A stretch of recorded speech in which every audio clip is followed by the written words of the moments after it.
हुआ हो। आप बाप के हवाले से जब भी लिखेंगे, यूट्यूब पे लिखेंगे, सबसे पहले वही नज़्म आएगी। बहुत कम लोग जानते हैं कि वो नज़्म मेरी कही हुई नज़्म है।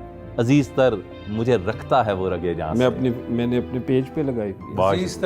अजीज तर मुझे रखता है वो रगे जान से, ये बात सच है मेरा बाप कम नहीं माँ से।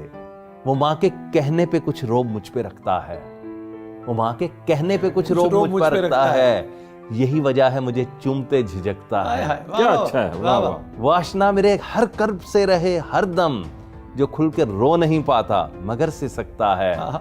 जुड़ी है उसकी हर एक हाँ फकत मेरी हाँ से, ये बात सच है मेरा बाप कम नहीं माँ से। जिंदे रहो। हर एक दर्द वो चुपचाप खुद पे सहता है। बहुत अच्छा, जिंदे रहो। हर एक दर्द वो चुपचाप खुद पे सहता है। तमाम उम्र वो अपनों से कट के रहता है।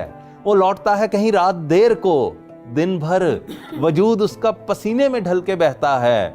गिले हैं फिर भी मुझे ऐसे चाक दामा से, चाक दामा से, वाह वाह। ये बात सच है मेरा बाप कम नहीं माँ से। और आखिरी बात है कि पुराना सूट पहनता है, कम वो खाता है। वाह। पुराना सूट पहनता है, कम वो खाता है, मगर खिलौने मेरे सब खरीद लाता है। वो मुझको सोए हुए देखता है जी भर के, न जाने सोच के क्या क्या वो मुस्कुराता है। वाह जी वाह। मेरे बगैर हैं सब ख्वाब उसके वीरान से।